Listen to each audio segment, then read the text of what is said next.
പുതിയൊരു വീഡിയോയിലേക്ക് സ്വാഗതം. ഈ വീഡിയോയിൽ ഈ സോഫ്റ്റ്വെയറിൻ്റെ നമ്മുടെ CRM സോഫ്റ്റ്വെയറിലെ ഏറ്റവും പ്രധാനപ്പെട്ട ഒരു ഫീച്ചർ ചാറ്റ് ബോട്ട് എങ്ങനെയാണ് വർക്ക് ചെയ്യുന്നത് എന്നുള്ളതാണ് ഈ വീഡിയോയിൽ നമ്മൾ കാണിക്കുന്നത്. ഇതിൻ്റെ ഏറ്റവും ഒരു മൈനസ് ഉണ്ട്. ഈ ഒരു ചാറ്റ് ബോട്ടിനുള്ള ഒരു മൈനസ് എന്താ ചോദിച്ചാൽ, ഇത് സിസ്റ്റം ഓൺ ചെയ്തിരിക്കുന്ന സമയത്ത് മാത്രമേ വർക്ക് ചെയ്യുള്ളൂ. ഈ സോഫ്റ്റ്വെയർ ഇൻസ്റ്റാൾ ചെയ്തിട്ടുള്ള ക്രോം ഓപ്പൺ ചെയ്ത് ഈ വാട്സപ്പ് ഓപ്പൺ ചെയ്ത് വെച്ചാൽ മാത്രമായിരിക്കും ഈ ചാറ്റ് ബോട്ട് വർക്ക് ചെയ്യുക. അപ്പോൾ നമ്മൾ പറയാം അത് വളരെ ഒരു മോശമല്ലേ, കാരണം അതുകൊണ്ടെന്താ കാര്യം. അപ്പോൾ നമ്മൾ കൊടുക്കുന്ന പേയ്മെൻറ്റ് എത്രയുണ്ട് എന്നുകൂടി നമ്മൾ നോക്കിയാൽ മതി. നമ്മൾ ചെറിയൊരു സംഖ്യയാണ് കൊടുക്കുന്നത്. ആ സംഖ്യക്കനുസരിച്ച് നോർമൽ നമ്മുടെ ഒരു സിസ്റ്റം ഓൺ ചെയ്തിരിക്കുന്ന സമയത്ത് അപ്പോൾ നമുക്ക് വേണമെങ്കിൽ അതിൽ നമ്മുടെ വർക്കിംഗ് ടൈം കാണിക്കാൻ പറ്റും.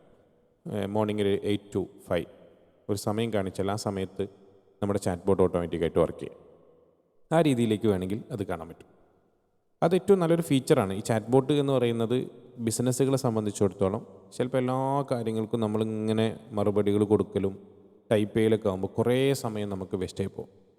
പക്ഷെ ഒരു കസ്റ്റമർ വന്ന് ആ കസ്റ്റമർക്ക് ആവശ്യമായിട്ടുള്ള ബേസിക് ഡാറ്റകൾ നേരത്തെ ചാറ്റ് ബോട്ട് സെറ്റ് ചെയ്തുകൊണ്ട് കൊടുത്താൽ ആ കസ്റ്റമർ പെട്ടെന്ന് തന്നെ നമുക്ക് കൺവേർട്ട് ചെയ്തെടുക്കാൻ പറ്റും.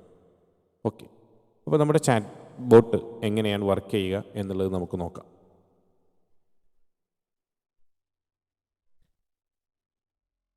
നാലാമത്തെ ഫീച്ചറാണ് ചാറ്റ് ബോട്ട് എന്ന് പറയുന്നത്. ചാറ്റ് ബോട്ടിൽ ക്ലിക്ക് ചെയ്യുക.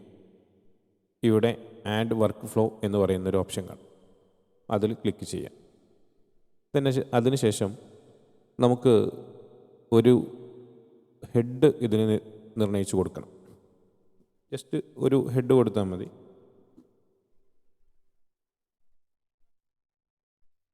ഞാനിവിടെ സ്റ്റാർട്ട് എന്നുള്ളതാണ് ഹെഡ് കൊടുത്തിട്ടുള്ളത്.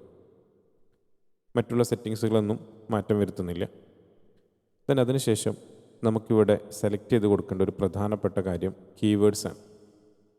കീവേഡ്സ് എന്ന് പറഞ്ഞാൽ നമുക്കൊരാൾ അയക്കുന്ന മെസ്സേജ് എന്ത് മെസ്സേജ് ആയിരിക്കും. ഫസ്റ്റിൽ ഹലോ, അല്ലെങ്കിൽ ഹായ്, അല്ലെങ്കിൽ മോർ ഇൻഫോർമേഷൻ, ഇങ്ങനെ നമുക്ക് സാധ്യതകളുള്ള കീവേഡ്സുകൾ. ഞാനിവിടെ ജസ്റ്റ് ഹായ് എന്നുള്ളതാണ് കൊടുക്കുന്നത്.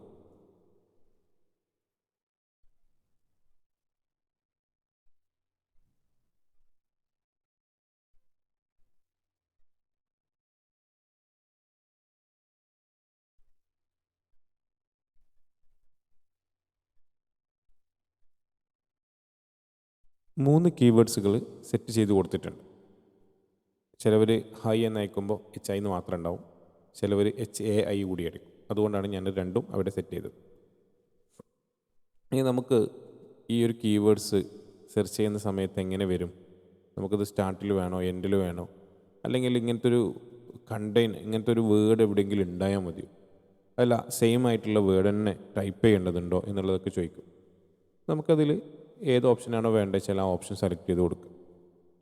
അതിനുശേഷം നമുക്ക് മെസ്സേജ് സെറ്റ് ചെയ്ത് കൊടുക്കുക. ഏത് രീതിയിലുള്ള മെസ്സേജാണ് വേണ്ടത്, ഇമേജ് കൊടുക്കണോ, ടെക്സ്റ്റ് കൊടുക്കണോ എന്നുള്ളതൊക്കെ നമുക്ക് തീരുമാനിക്കാം. ഞാനിവിടെ ജസ്റ്റ് ടെംപ്ലേറ്റിലുള്ള ഒരു ഡീറ്റെയിൽസ് ഇങ്ങോട്ട് ഇമ്പോർട്ട് ചെയ്യാൻ. അതൊരു ലിസ്റ്റിംഗ് ഉണ്ട്, ഇതിൽ ലിസ്റ്റ് വെച്ചുകൊണ്ട് ചെയ്തിട്ടുള്ളതാണ്. ആ ലിസ്റ്റ് വെച്ച് ചെയ്തതിൽ പ്ലാൻ ഡീറ്റെയിൽസ് എന്ന് പറയുന്നൊരു ഓപ്ഷൻ നമ്മളിതിൽ കൊടുത്തിട്ടുണ്ട്. ഓക്കെ, ഞാൻ ഈ പ്ലാൻ ഡീറ്റെയിൽസ് എന്നുള്ളത് കോപ്പി ചെയ്തെടുക്കുന്നുണ്ട്. ഞാൻ എന്ത് ചെയ്യാണ്, ഈ ഒരു ബോട്ട് ഇവിടെ സേവ് ചെയ്യാണ്. ഒന്നാമത്തെ ഒരു ബോട്ട് സേവ് ചെയ്തു. ഇനി നമുക്ക് മറ്റൊരു വാട്സപ്പ് ഞാനിവിടെ ഓപ്പൺ ചെയ്യുന്നുണ്ട്. ആ വാട്സപ്പിൽ നമുക്കതിൽ ഒരു ഹായ് അയച്ചു നോക്കാം.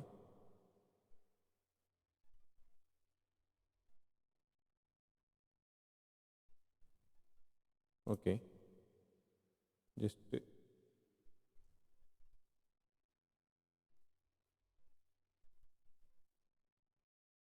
നമുക്കിവിടെ ടൈപ്പിംഗ് എന്ന് കാണാൻ പറ്റും. ഓക്കെ, ഓട്ടോമാറ്റിക്കായിട്ട് ടൈപ്പിംഗ് ഉണ്ടായിരിക്കും. നമ്മൾ വോയിസാണ് കൊടുത്തതെന്നുണ്ടെങ്കിൽ ഇവിടെ വോയിസ് റെക്കോർഡിങ് സ്റ്റാർട്ട് ചെയ്യും. വോയിസ് എന്നുള്ളത് ഇങ്ങനെ റെക്കോർഡിംഗ് എന്നുള്ളൊരു ഓപ്ഷൻ അവിടെ ഇങ്ങനെ കാണും. നമ്മൾ നേരത്തെ കൊടുത്തുള്ള ലിസ്റ്റിംഗ് ഇവിടെ വന്നിട്ടുണ്ട്. അപ്പോൾ ഇതിലൊരു ഓപ്ഷൻ ഞാൻ നേരത്തെ പറഞ്ഞ പോലെ പ്ലാൻ ഡീറ്റെയിൽസ് എന്നുള്ളത് കൊടുത്തിട്ടുണ്ട്. പ്ലാൻ ഡീറ്റെയിൽസ് കൊടുത്ത് നമ്മൾ എൻ്റർ അടിക്കുന്ന സമയത്ത് ഇവിടെ ഒന്നും വർക്ക് ചെയ്യുന്നില്ല. ഓക്കെ, ഇനി നമുക്ക് ആ പ്ലാൻ ഡീറ്റെയിൽസിനുള്ള ഒരു ചാറ്റ് ബോട്ട് കൂടി നിർമ്മിക്കാം. സ്റ്റാർട്ട് 2 എന്ന് കൊടുക്കുക. കീവേഡ്സിൻ്റെ ഭാഗത്ത് പ്ലാൻ ഡീറ്റെയിൽസ് കൊടുക്കുക. ടെംപ്ലേറ്റിൽ വരാം, പ്ലാൻ ഡീറ്റെയിൽസ് കൊടുക്കുക. സേവ് ചെയ്യുക. നമുക്കൊന്നുകൂടി ഇവിടെ ഹലോ എന്ന് ടൈപ്പ് ചെയ്യാം. ടൈപ്പിംഗ് വരുന്നുണ്ടോ നോക്കാം. ടൈപ്പിംഗ് സ്റ്റാർട്ട് ചെയ്തിട്ടുണ്ട്. നമുക്കിവിടെ മോർ ഡീറ്റെയിൽസിൽ വരാം. പ്ലാൻ ഡീറ്റെയിൽസ് സെലക്ട് ചെയ്ത് കൊടുക്കാം.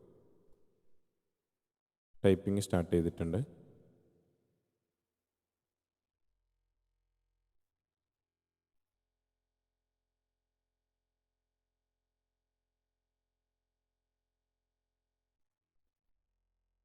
ഓക്കെ, ഇപ്പം നമുക്കതിൻ്റെ പ്ലാൻ ഡീറ്റെയിൽസിൻ്റെ ഒരു ഇ പോസ്റ്റ് അടക്കമുള്ള റേറ്റ് ഡീറ്റെയിൽസ് കാര്യങ്ങൾ വന്നു. ഓക്കെ, ഇതാണ് ചാറ്റ് ബോട്ട് കൊണ്ട് നമ്മൾ ഉദ്ദേശിച്ചിട്ടുള്ളത്. അപ്പോൾ നമ്മുടെ സ്ഥാപനത്തിൻ്റെ ബേസിക് ആയിട്ടുള്ള കാര്യങ്ങൾക്ക് വേണ്ടിയിട്ട് വളരെ ഈസി ആയിട്ട് ഇതേ രീതിയിലുള്ളൊരു ചാറ്റ് ബോട്ട് നിർമ്മിക്കാൻ പറ്റും. ലിസ്റ്റിംഗ് കൊടുക്കുക, ആ ലിസ്റ്റിലൊരു ഓപ്ഷൻ സെലക്ട് ചെയ്താൽ അത് വെച്ച് അടുത്തൊരു കീവേഡ് നമ്മൾ സെറ്റ് ചെയ്ത് വെക്കുക. അപ്പോൾ ആ കീവേഡിനനുസരിച്ച് പോകും. ഇങ്ങനെ എത്ര സ്റ്റെപ്പുകളിലേക്ക് നമുക്ക് അവരെ കൊണ്ടുപോകണോ അത്ര സ്റ്റെപ്പുകളിലേക്ക് ആവശ്യമായിട്ടുള്ള ചാറ്റ് ബോട്ടിനെ നമുക്ക് നിർമ്മിച്ചെടുക്കാൻ പറ്റും. ഓക്കെ, അടുത്തൊരു വീഡിയോയിൽ മറ്റൊരു ഫീച്ചറുമായി നമുക്ക് കാണാം.